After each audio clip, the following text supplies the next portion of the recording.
இந்த வீடியோவில் நம்ம என்ன பார்க்க போறோம்னா, விருச்சிக ராசிக்காரர்களுக்கு 2026 தமிழ் புத்தாண்டு எத்தகைய ஒரு ஆண்டாக வரப்போகுதுங்கிறது நம்ம சயின்டிஃபிக் வேதிக் அஸ்ட்ராலஜி முறையில் துல்லியமான பலன்கள் பார்க்க போகிறோம். பரிகாரங்கள் அது மாதிரி விஷயத்துக்குள்ளே போகாமல், எந்த மூட நம்பிக்கையில் போகாமல், ஒரு கிரகம் ஒரு இடத்துல இருக்கும் பொழுது எத்தகைய ஒரு தாக்கத்தை கொடுக்க போகிறது, நம்மளுடைய கர்ம பலன் எப்படி செயல்பட போகிறது அப்படிங்கிறத சயின்டிஃபிக் வேதிக் அஸ்ட்ராலஜி முறையில் ஒரு அறிவியல் சார்ந்த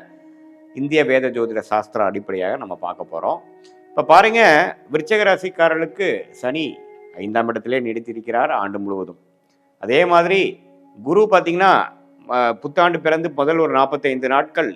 அஷ்டமத்தில் இருந்தாலும் ஜூன் மாதத்துக்கு அப்புறம் 9ஆம் இடத்துக்கு அற்புதமான ஒரு பலனை விருச்சிக ராசிக்காரர்கள் கொடுக்க போகிறார். ஏன்னா கடகத்தில் குரு உச்சம் பெற்று ராசியை 5ஆம் பார்வையாக பார்ப்பது மிகவும் நல்லது. 3ஆம் இடங்கிற முயற்சி ஸ்தானத்தையும் பார்க்கிறார்.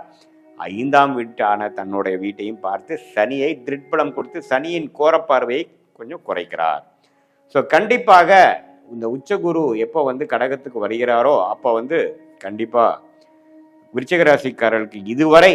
கொஞ்சம் மனக்குறைகளாகவும் எதுவுமே நடக்க மாட்டேங்குது, கிணத்துல போட்ட கல்லு மாதிரி அப்படியே கிடக்குதுங்கிற சொல்லக்கூடிய தொழிலதிபர்களாக இருந்தாலும் சரி, வியாபாரிகளாக இருந்தாலும் சரி, இன்வெஸ்டர்ஸ் பண்ணக்கூடிய பெரிய பெரிய இன்வெஸ்டர்ஸாக இருந்தாலும் சரி, அதே மாதிரி கல்யாணம் காட்சின்னு எதையுமே பார்க்க முடியாமல் அப்படியே போய்கொண்டிருக்கக்கூடிய இளம் வயதினராக இருந்தாலும் சரி, காதல் விஷயத்தில் எந்த ஒரு விஷயமும் பார்க்க முடியாதவங்களாக இருந்தாலும் சரி,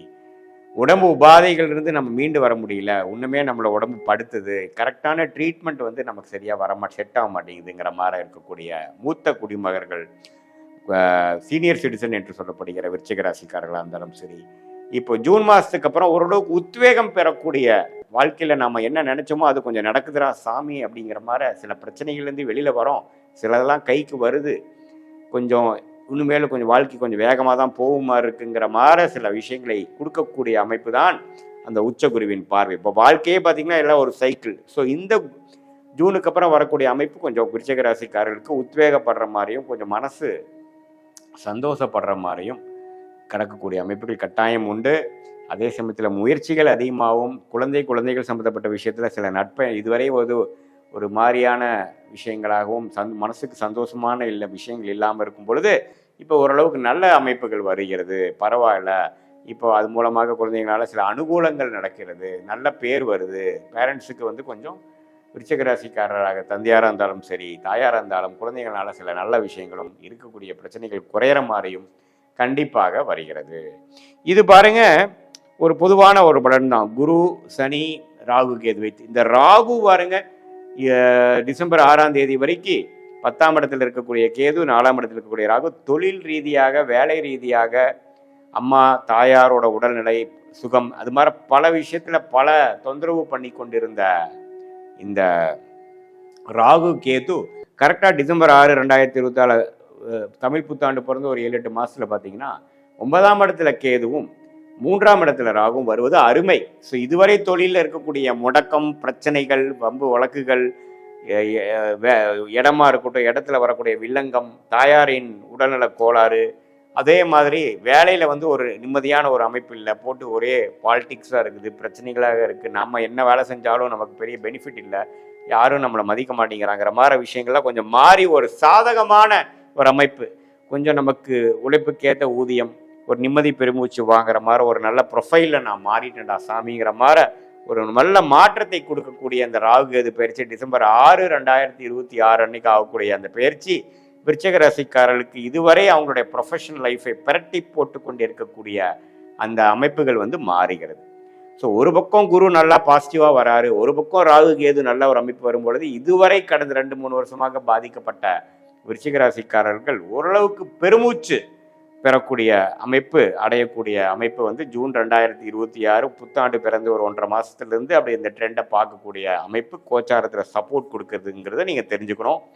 அதே சமயத்தில் புத்தாண்டு பிறந்து ஒரு 7-8 மாதத்துக்கு அப்புறம் டிசம்பர் மாதம் ஆகிறதும் ஒரு அற்புதமான பயிற்சி ராகுகேது பயிற்சிங்கிறது நீங்கள் தெரிஞ்சுக்கணும். இது ஒரு பொதுவான பலனை தவிர உங்களுடைய ஜென்ம ஜாதகத்தில் நீங்கள் எந்த மாதிரி தசாபுக்திகளில் போயிட்டுருக்கு, என்ன லக்னத்தில் பிறந்தீங்க, அந்த லக்னாதிபதி எப்படி இருக்கிறார், நீங்கள் அனுஷ நட்சத்திரத்தில் பிறந்திருந்தாலும் சரி, கேட்டை நட்சத்திரத்தில் பிறந்திருந்தாலும் சரி, விசாக நட்சத்திரத்தில் பிறந்திருந்தாலும் சரி, இப்போது என்ன லக்னத்தில் பிறந்தீங்க, லக்னாதிபதி எப்படி இருக்கிறா, இப்போ போய்கொண்டு இருக்கக்கூடிய தசாபுக்திகள் எப்படி இருக்குது, லக்னத்துக்கு சுபகிரகமாக நல்ல ஒரு யோகமான ஒரு தசையாக போயிட்டு இருக்கா அல்லது ஒரு மாதிரி சுமாரான தசை போயிட்டு இருக்காங்கிறத பொறுத்து இப்போ நான் சொன்ன ஒரு யோகமான பலன்கள் யோகமான தசைகள் போகும்பொழுது இன்னும் யோகமாக இன்னுமே ஒரு படி நல்லா இருக்கக்கூடிய அமைப்பாகவும், இல்லை ஒரு சுமாரான தசை தான் போயிட்டு இருக்குங்க சாமி அப்படிங்கிறப்ப நம்மளுடைய தசைகள் வந்து நம்மளுடைய பிராப்தங்கள் நம்மளுடைய பலன்கள் நான் சொன்னது இன்னும் கொஞ்சம் குறைவாகவும் இருக்குங்கிறத நீங்கள் புரிஞ்சுக்கணும். இப்போ அது மூலமாக பிறந்த தேதி, பிறந்த நேரம், பிறந்த ஊர் வைத்து நம்ம வரக்கூடிய ஜாதகத்து மூலமாக நம்ம என்ன பார்க்க போகிறோம்னா, அடுத்த வரக்கூடிய காலங்கள் எப்படி ஷார்ட் டேர்ம் எப்படி மாதிரி ஒரு ட்ரெண்டு காட்டுது, லாங் டேர்ம் ட்ரெண்டு எப்படி காட்டுது, எது மாதிரி திசையில் நம்ம வாழ்க்கை போகுது, திருமண விஷயங்கள் எப்போ நடக்குது, குழந்தை விஷயங்கள் எப்போ நமக்கு பெறக்கூடிய அமைப்புகள் வருது, எது மாதிரி தசைகள் எப்போ வருது, எப்போ வேலை மாறலாம், எது மாதிரி வேலை, நம்ம வந்து எந்த செக்டாரில் போகலாம், அல்லது நம்ம வேலையோட தொழில் நல்லா இருக்குமா, தொழில் ஸ்தானம் எப்படி இருக்குது, வெளிநாடா உள்நாடா, அரசு உத்தியோகமா, கார்பரேட் லைஃபா, எது மாதிரி விஷயங்கள் நமக்கு நல்லா இருக்குங்கிற மாதிரி அமைப்பை தெரிந்து கொண்டு அதுக்கு தகுந்த மாதிரியான விஷயங்களில் நீங்கள் ஆர்வம் செலுத்தி அதில் போனீங்கன்னா உங்களுக்கு கண்டிப்பாக எளிதில் நம்ம வந்து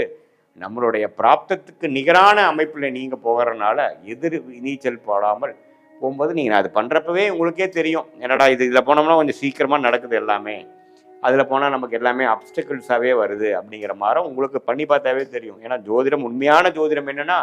அவங்க ஜாதகத்தில் என்ன மாதிரி ஒரு விஷயங்கள் இருக்கோ அதை நோக்கி போகக்கூடிய அமைப்பை வந்து ரெக்கமெண்ட் பண்ணுறது தான். ஸோ அது வரும்பொழுது அதுக்காக உடனேவும் நடந்துடாது, எது மாதிரி நேரத்தில் எந்த யோகங்கள் நடக்கிற நேரத்தில் எது கிடைக்கும் அப்படிங்கிறதை தெரிந்து தேவையற்ற சமய விரயங்கள், தேவையற்ற பொருள் விரயங்கள் எல்லாமே நீங்கள் தவிர்த்து எந்தெந்த விஷயத்தில் எந்தெந்த நேரத்தில் செய்யக்கூடிய அமைப்புகள் தெளிவாக சயின்டிஃபிக் வேதிக் அஸ்ட்ராலஜி முறையில் எதையும் மிகைப்படுத்தாமல் உள்ளது உள்ளவாறு நீங்கள் தெரிஞ்சுக்கிட்டு அதுக்கு தகுந்த மாதிரி செயல்கள், திட்டங்கள், செயல்பாடுகளை நம்ம செய்யும் பொழுது தேவையற்ற பார்த்திங்கன்னா நமக்கு ஃப்ரஸ்ட்ரேஷன், என்னடா நம்ம இவ்வளோ நாள் என்ன பண்ணாலும் வரல, நம்ம திடீர்னு ஒரு தப்பான ஒரு ரேஷ் டெசிஷன் எடுத்துடுறது, அதெல்லாம் எடுக்காமல் நம்மளுடைய ஸ்டேஜஸ் இன் லைஃப் இப்போ என்ன மாதிரி ஸ்டேஜில் போயிட்டுருக்கோம், அடுத்த வரக்கூடிய ஷார்ட் டேர்ம் நமக்கு என்ன ட்ரெண்டு காட்டுது, is good is yet to come அல்லது ஒர்ஸ்ட்டு ஓவர் ஆயிடுச்சா, உண்மையில் வர காலம் வந்து வேகமாக போகக்கூடிய காலமாக, இடம் மாறக்கூடிய காலமாக, நம்மளுடைய வேலையை மாற்றக்கூடிய காலமாக, எது மாதிரி விஷயத்தில் போனால் நமக்கு ஜம்முன்னு இருக்குது, எது மாதிரி விஷயத்தில் போனால் நமக்கு வந்து நல்ல பிராப்தங்கள் இருக்குது, எதை நம்ம தவிர்க்க வேண்டும்